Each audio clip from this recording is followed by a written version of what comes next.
relaciones internacionales, académico, autor de libros. Y como decía al inicio del programa, hoy en día es una de las personalidades más buscadas por todos los programas de panel en la República Dominicana y fuera de la República Dominicana. Iván, bienvenido. Gracias. Un placer estar con ustedes. Muy buenos días. Iván, hay un tema que prácticamente uno de los periódicos nuestros no le da mucha atención.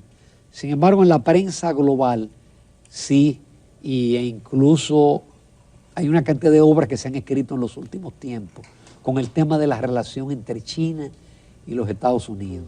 Este fin de semana. Sí, incluso hoy la prensa habla de un tema, de un foro que se celebró y que no llegó en nada. Pero yo leí recientemente un libro de Graham Allison, La trampa de Tucídides, donde él prácticamente cree que es inevitable una guerra entre los Estados Unidos y China por aquello de que cuando una potencia crece y otra decrece, tarde o temprano, y así nos dice la historia, hay una guerra. Lo que pasa es que ahora la guerra es una guerra de verdad, es una guerra nuclear. ¿Cómo tú ves ese tema de las relaciones entre China y los Estados Unidos y el problema de Taiwán?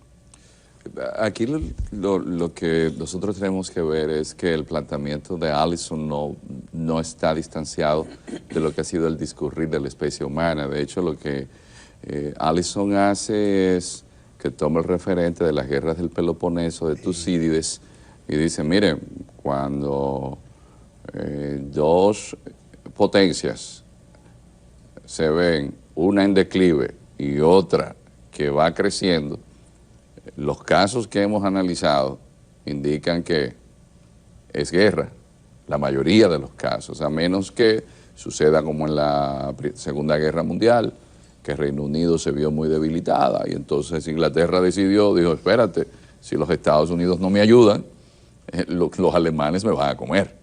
Entonces, el planteamiento de Allison no es distante de una realidad concreta, que es la siguiente. Poder económico más demografía y una élite que tenga un proyecto con visión común de destino, que es una palabra que hay que utilizarla más a menudo.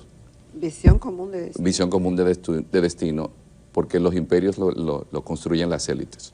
Entonces eso converge de manera tal que es difícil que entonces usted no pueda decir que mañana no se va a convertir en potencia. Por ejemplo, si China tiene una élite política que tiene un proyecto que viene llevando a cabo hace más de 40 años, porque la gente cree que el proyecto chino lo comenzó Xi Jinping, o lo comenzó Hu Jintao, o lo comenzó Wen Jiabao, o lo comenzaron en los últimos 30 años. No, eso es un proyecto que inicia Deng Xiaoping, que se llama la teoría de los 24, los 28 caracteres, como quieran llamarlo, que se inició en el 79 y se llamó Socialismo Democrático de Mercado. Es un proyecto de 50 años. Entonces, si ese país tiene un proyecto de 50 años y su élite política lo que cambia es en los matices, pero aparte de eso tiene demografía, ¿qué va a suceder con el resto del mundo cuando esa potencia ya sea una potencia económica? El que tiene dinero entonces invierte más en tecnología y ya simplemente yo no estoy construyendo baratijas, sino que estoy compitiendo en otros ámbitos. Y ahí vienen los enfrentamientos. ¿Cómo nosotros lo vemos ahora? Bueno, este fin de semana hubo un incidente con un barco en el estrecho de Taiwán, pero a mitad de semana pasada un avión chino le pasó cerca a otro avión estadounidense, pero la reunión o el foro de seguridad que hablaba don Ramón, que fue el de Shangri en Singapur, Estados Unidos le pide una bilateral. Una bilateral en el lenguaje diplomático es que los dos incumbentes tengan una reunión aparte dentro del marco del foro. Y el representante chino se negó. Dijo que no. Entonces el secretario de Estado de los Estados Unidos dice que un simple apretón de manos no es suficiente. Entonces los chinos dicen, no, es que ustedes me condenaron al secretario de defensa mío porque hizo unos negocios con una empresa rusa. Entonces, nosotros hace tiempo, y lo vimos desde la llegada de la administración Obama, que dijo, el mundo se movió al Pacífico. Es decir, eso que nosotros llamamos globalización, que es el proceso de la modernidad, que son los últimos 500 años, donde Occidente se volvió loco cuando Marco Polo llegó y le habló de todas las historias que tenía, y eso fue lo que influyó a Colón. El Asia siempre fue el centro del mundo, y Occidente en los últimos 500 años desarrolló un proyecto de colonización, de conquista, que dio lo que se llamó el mercantilismo. Eso llevó el capitalismo, desarrolló las ciencias, eso le permitió tener ventaja tecnológica, pero en el mundo del siglo XXI lo que se está hablando es de que esa modernidad ya pasó de Occidente a Oriente. La administración Obama entonces señaló que el mundo se movía al Asia. ¿Quién es el gran, entonces, digamos, rival de Occidente?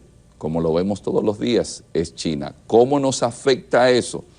Nos afecta gravemente. Tal siempre en geopolítica es tomar en consideración que la geografía manda. Exacto. Nosotros tenemos... ¿Dónde tú estás ubicado? Nosotros estamos ubicados en la esfera de influencia de Estados Unidos. Si se debilita el dólar en Estados Unidos, eso es un problema para nosotros. Todo lo que afecte a Estados Unidos va a ser negativo para nosotros. Si la zona del mundo, porque no es solamente China, porque el mundo multipolar no es solamente China, es Irán teniendo más incidencia en la zona del Asia y del Golfo Pérsico, es Turquía teniendo mayor incidencia. Turquía incluso le va a aportar a la economía mundial lo mismo que le aporta Inglaterra, es decir, lo mismo que aporta Reino Unido. Vietnam le va a aportar a la economía mundial, según el Fondo Monetario Internacional, lo mismo que le aporta Francia. Francia, exactamente. Es decir, el mundo, cuando vemos cuál sería la sexta potencia del mundo, tiene que ser Indonesia, porque tiene 17.500 islas. A mencionar justamente a Indonesia. Que es más extenso que Estados Unidos.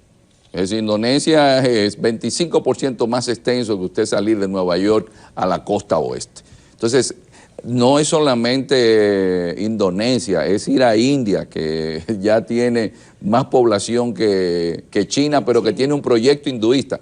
Ese mundo multipolar, que es un mundo post-occidental, en un país donde siempre, y eso lo ha demostrado Taiwán, que es un país con pocos recursos naturales, o eso lo demostraron los japoneses, que tienen pocos recursos naturales, un país sin una sólida base en educación, un país sin una élite política y económica, porque no es un solo partido político, atención. Es una visión. Es un asunto de esas élites en términos políticos y económicos que deciden, el proyecto será a 50 años. Don Ramón y Jacqueline y amigos televidentes, ustedes sabían que nosotros nos hemos salvado y no somos Haití en términos de masa forestal, es decir, del medio ambiente, porque Trujillo lo que hizo fue adoptar el programa de gobierno del Partido Nacionalista que fundó Américo Lugo, cuyo presidente era el doctor Teófilo Hernández, cuyo hospital, que el Hospital del Ceibo lleva su nombre, que hablaba ya en los años 20 de que había que proteger los bosques. Ustedes se imaginan, ustedes que hablaban de que las presas, que este país no se hubiesen creado aquí en los años 40, el primer parque nacional que fue el José del Carmen Ramírez, o en los 50 el J. Armando Bermúdez, cómo estuviésemos nosotros en producción agrícola, hasta en producción de energía. Pero son proyectos de largo plazo. Entonces, cuando el mundo está en cambio y la calidad de la educación y los referentes, que esto es importante en cualquier sociedad porque la gente no se da cuenta, que lo que permite a los imperios también mantenerse son referentes éticos. Por ejemplo, en el mundo oriental ustedes tienen un referente que es la ética confuciana. Trabajar duro, superarse. Pero si lo que tiene un muchacho en el pensamiento simplemente es poseer, sin importar cómo, porque esos son los que van a sustituir. Entonces, el gran inconveniente del mundo occidental es si nosotros tenemos el recurso humano que vaya a competir con el chino, porque mientras los hijos nuestros se pasan el día entero en TikTok divirtiéndose, a los chinos y a los de los otros países le están poniendo valores nacionalistas y les están diciendo, mira, tú no puedes utilizarlo más de 2 horas porque hasta eso se lo limitan. Entonces, en el contexto en el cual nosotros nos encontramos, que es competitivo, pero la competitividad se da en ¿qué? En ciencias, en matemáticas, la competitividad se da en ¿qué? En aprender a vivir en sociedad, porque mucha gente no sabe que en esas sociedades, en muchas de ellas, es difícil que a usted no le apliquen la ley si usted comete cualquier acción que vaya en contra de la sociedad. Entonces, el gran desafío ahora es que Occidente también tiene otra guerra a lo interno, que es a lo que apuestan esos países que son civilizaciones más antiguas, y es la guerra que existe en cuanto a la concepción de la sociedad, si somos progresistas o si no somos progresistas. Entonces, eso ha creado una fractura en el mundo occidental que, según los análisis de inteligencia, muchos de estos países lo que apuestan es a que esas sociedades se van a seguir debilitando, porque dentro lo que se vive es lo siguiente: ese mundo occidental es un mundo cristiano. Entonces, toda esa modernidad fue cristiana. Entonces, ¿qué pasa? La agenda que se llama progresista, lo que indica es que los valores que dejó el cristianismo no deberían mantenerse. Entonces, lo que están planteando es un mundo post-cristiano. ¿Por qué? ¿Por los resultados? No, en los valores, lo que tiene que ver con aborto, derecho a minorías, el aborto, que una persona que haya nacido con un sexo asuma que mentalmente ese no es su sexo y que entonces hay que reconocerle esos derechos. Entonces puede esto llevar incluso que, a pesar de que Occidente se pasó más de 125 años en guerras por la Reforma Protestante a partir de Lutero, a que cristianos que son protestantes se sientan más identificados con católicos que son del ala más ortodoxa que con católicos que son más liberales. Entonces, eso ha provocado fracturas sociales que ustedes no se imaginan. Uno lo ve desde la perspectiva del análisis geopolítico en 20 o en 25 años y lamentablemente eso es lo que nos está tocando. Ejemplo, Estados Unidos, las elecciones se determinan con Trump en base a que tiene valores que son ¿de quién? De los grupos protestantes, lo que es el Bible Belt o el cinturón bíblico. ¿Por qué? Porque hay una lucha a lo interno de Estados Unidos por esos valores, porque en la geopolítica un elemento fundamental es el valor cultural. Entonces, si lo que tuvimos fue el cristianismo y ahora nosotros reducimos nuestra tasa de natalidad y el mundo musulmán no la reduce, entonces el alcalde de Londres tiene que ser musulmán, porque la demografía siempre va a ser el futuro. En Europa el único país que tiene una tasa de natalidad estable es Francia. Sin embargo, son musulmanes subsaharianos. Entonces, ¿qué le va a pasar al cristianismo? Es decir, hay muchos elementos ahí que ya fueron planteados incluso por un gran pensador que se llama Samuel Huntington, sí, donde dice que Occidente se ha equivocado, que los pueblos sí adoptan técnicas y desarrollo científico, pero nunca cambian sus raíces culturales, y que ese fue el gran error de Occidente. Y él se lo decía a Fukuyama, que era con quien polemizaba, y le decía: oye, Fukuyama, olvídate, la historia no ha terminado. No es verdad que la democracia y los valores de Occidente se van a imponer en el mundo entero. Lo que han hecho los demás países, y ahí vino el error con China, que pensaron que China iba a aplicar democracia a partir de que la gente tuviera ciertos niveles de ingresos, y no es así. La historia demuestra que cuando los pueblos tienen unos valores culturales, difícilmente lo dejan de lado. Sí puede un ayatolá que esté en contra de que una mujer tenga visibilidad, tomar un avión o tomar un dron para mandar una bomba a un sitio, pero no es verdad que va a aceptar que la mujer ocupe ese lugar en la sociedad porque su visión viene desde el Corán. Y esa ha sido nuestra ingenuidad en Occidente. Iván. Es que a partir de la guerra de Vietnam, y aquí las advertencias que a veces no se deja llevar, había una advertencia de Eisenhower de que el principal enemigo de la democracia era la guerra. Y todos los fondos, lo que se había reservado a partir de Bretton Woods en oro, ¿dónde se dilapidó? En Vietnam. ¿Y qué hizo la administración Nixon entonces? Que se dedicó a imprimir papeles sin respaldo en oro. Yo recuerdo que cuando era joven, leyendo que Charles de Gaulle decía: este ha sido el fraude más grande que se ha cometido contra la historia de la humanidad. Se cambió el patrón oro, el tiempo discurre, entonces ya a partir de los años 2000, eso que se llama BRICS, esos países como Brasil, Rusia, China, India, dicen, bueno, Estados Unidos tiene el manejo del dólar, pero poco a poco nosotros necesitamos que el dictamen a nivel del comercio mundial no esté determinado solamente por Estados Unidos.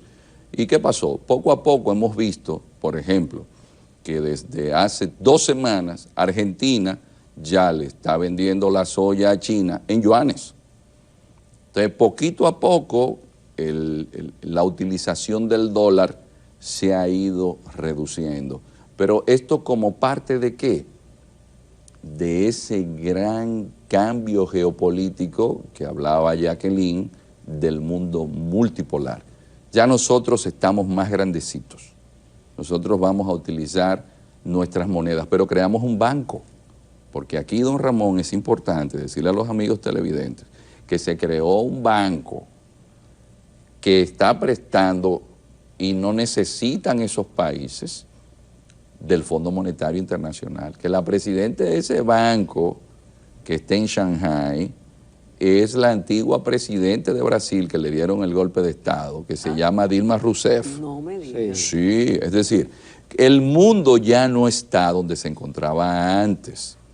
Ese país que nosotros abrimos recientemente relaciones diplomáticas, que se llama Guyana, los equipos para antimotines de la policía se los donó China. Y la incipiente Fuerza Aérea de Guyana, con quien entrena, es con China. Pero Guyana es la Suiza de América Latina, por un bolsón de gas que descubrió, aparte de que comparte con Venezuela todo el Esequibo, que es donde está la mayor reserva de petróleo del mundo. ¿Qué quiere decir eso? Que China, que Brasil, que Rusia, que otros países también dicen, porque es lo normal en las relaciones internacionales, dicen, pero yo también quiero participar y quiero mi espacio. Y si en Estados Unidos, como decía Jacqueline, y esto es importante que tomemos nota, porque cuando hablamos de corrupción, pensamos que la corrupción es una cuestión exclusiva de nuestros países. Lo que hicieron las élites financieras en el 2008 en Wall Street fue poner de rodillas al imperio. Así es. Desgraciadamente. Y eso afectó más a Estados Unidos. Y lamentablemente la corrupción ligada al narcotráfico, porque otro dato que no se nos quiere decir es que las sociedades en el mundo occidental, ustedes no se imaginan las cantidades de muertos que hay provocada por la violencia que mueven los grupos mafiosos. Un dato que sorprende y que debería darle pena a las autoridades, porque no es de países pobres como este que no tiene presupuesto. La 'Ndrangheta en Italia maneja en drogas el equivalente al presupuesto de un país como España. Entonces, ¿cómo me van a decir a mí que los niveles de corrupción son grandes en países pequeños como este, si esas personas a donde hay leyes con extinción de dominio, se atreven a tener inversiones en todos los ámbitos en Europa. Entonces, hay una complicidad a unos niveles muy grandes en el mundo occidental que han permitido que los grupos mafiosos en la actualidad estén manejando más de 400.000 millones de dólares en la economía mundial. Es más, están engrasando la economía del planeta. Nosotros hemos tenido cambios sustanciales en los últimos años. La sociedad dominicana todavía no se imagina que desde la era de Trujillo, la primera escuela diplomática que tuvo América Latina, que fue aquí, estuvo cerrada hasta que el presidente Fernández volvió a abrirla a finales de los 90, lo cual ha permitido, por ejemplo, que ese recurso humano, porque hay un tema de recurso humano que puede estar a la altura de las exigencias del mundo, se haya ido formando. Y eso ha sido positivo, porque la República Dominicana, desde finales de los 90 hasta la fecha, ha tenido personas con oportunidad de prepararse y en medio de un mundo tan complicado, tener un buen desempeño. Lo que hay que tomar en consideración es también un elemento importante. Las relaciones internacionales siempre son enigmas, es un enigma. Un gobierno puede tener alguna urgencia y otro puede tener otra. Por ejemplo, sí, agendas diferentes. No, lo que depende de cómo el mundo ande. Usted tiene la situación de Ucrania que nadie quiere negociar. Sin embargo, tiene abierto el tema ahora de qué puede suceder en Medio Oriente. Y usted en su política exterior, usted dice, ven acá y ¿dónde yo voy a conseguir, por ejemplo, un commodity o una materia prima como el petróleo a un buen precio? Si ahora los países de la OPEP se reúnen con Rusia, que es uno de los mayores productores, para mantener el barril sobre los $80, y entonces usted dice, pero ¿y qué pasa? Y Arabia Saudita no es aliada de Occidente, ¿y qué hace aliada con Rusia?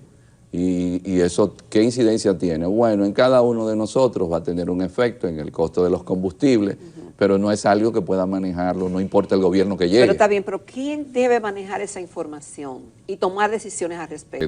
Nosotros que ya yo soy un señor mayor, tenemos muchísimos años diciendo que hay que tener un observatorio geopolítico, porque el río Sama no es el río Potomac. Sí, entonces, que nuestros empresarios estén mirando que, mira, la Unión Europea dice que no se puede negociar con Rusia, lo cual indica que la guerra va a continuar. Ahora, sí, ¿qué efectos va a tener eso en el trigo, que mañana eso se va a reflejar en las pastas y en el pan que se va a consumir en República Dominicana? ¿Qué efecto va a tener eso en que, por ejemplo, cuando la guerra de Ucrania, el gobierno dominicano había calculado el barril del petróleo a $60 y llegó a 100 y pico? Y entonces, que nosotros podamos tener un observatorio geopolítico, aprovecho, porque el 29 de junio vamos a tener con nosotros aquí en el país a una de las figuras más importantes de toda Europa, el coronel Pedro Baños, quien va a estar dando a conocer el observatorio geopolítico que ya hemos conversado con varios sectores para tenerlo a disposición del Estado dominicano y de los empresarios dominicanos. Por eso, por nuestra preocupación, con alumnos que ya hemos tenido, con personas que están en distintos lugares del mundo, para poder avisarles y decirles, miren, aunque ustedes tengan planificado esto, lo que el mundo nos indica es que podría suceder esto, mejor que no suceda.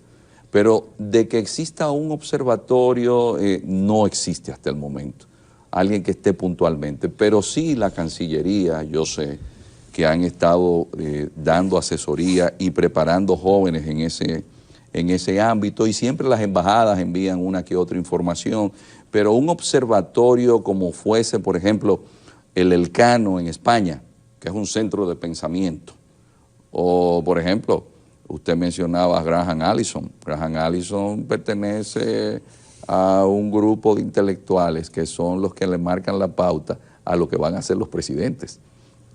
Entonces, eso nosotros ahora mismo, creo que hay que reenfocarlo para puntualmente dar un apoyo que sea más estratégico para todos los partidos políticos, porque los políticos entonces pagan las consecuencias mañana de cosas que no dependen de ellos, porque eso depende del entorno internacional. Bueno, Iván. La democracia ha ido en declive, y lamentablemente, y ahí el gran debate a nivel de intelectuales como los que refería anteriormente, Fukuyama, Huntington, la democracia ha ido en declive y se evidencia. Ahora, por ejemplo, Turquía era más democrático antes. Erdogan era alcalde de Turquía, pero era fundamentalista islámico, era más islámico, tuvieron que meterlo preso porque desde Mustafa Kemal lo que se hablaba era de que allí tenía que haber una sociedad laica, pero él vino con una agenda religiosa. Lo metieron preso como 10 meses, creó un partido político y en base a los instrumentos democráticos se ha cargado la democracia. Sí. Entonces, el mundo en el cual nosotros nos encontramos ahora, se está debatiendo el tema de si realmente las democracias, en esa concepción que nosotros tenemos de ellas, podrá perpetuarse, mantenerse. Y esto viene con lo que refería Jacqueline al inicio de la entrevista. El orden que se estableció a partir de la Segunda Guerra Mundial, lo que sembró fue la semilla de la democracia como un referente. Pero ahora mismo nos estamos acostumbrando a ver autoridades que llegaron por la vía democrática, pero después han eliminado la democracia. Este es un mundo ahora mismo que se encuentra en una gran encrucijada.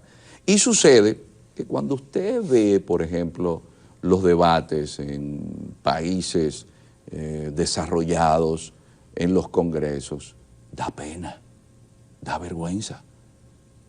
Cuando usted mira la manera en la cual mucha gente actúa en la democracia, usted dice, no, pero esto no es democracia, esto es pornocracia. Exacto. Esto es, porque cualquiera está ahí. Entonces, ¿qué ha pasado con la democracia? Que a la democracia le han faltado verdaderos demócratas. Entonces, ahí ha estado el problema de Occidente, porque ¿cuál es el gran inconveniente? Que la corrupción existe en el mundo entero. ¿Cuál es el país más corrupto del mundo, según Transparencia Internacional? Es China. Pero yo no oigo a nadie hablando de la corrupción en China. Porque el general que era jefe de la Interpol, que lo propone China como candidato, la Interpol tiene su sede en Francia, es la policía internacional. China descubre que él había recibido sobornos. Su familia le avisa al mundo que el hombre ha desaparecido. Después nos enteramos que lo tienen preso en China investigándolo. Si eventualmente los cargos que ese general está siendo acusado requieren que sea fusilado, ¿ustedes saben qué hacen? Le dan un tiro con una Kalashnikov y después le mandan la factura del tiro a la familia a la casa, porque el Estado se supone que no debería cubrir el costo. Es decir, los chinos no juegan. Es decir, pero ¿qué yo les quiero decir con esto? Que la corrupción está en el mundo entero, pero en las democracias entonces, los propios demócratas la quieren presentar como algo del otro mundo, pero peor aún, las consecuencias de la corrupción. Y el otro problema que tienen las democracias, que no hay algo más fácil que poner en jaque a cualquier político que ha pasado por el poder y utilizar la democracia como arma arrojadiza. Oye.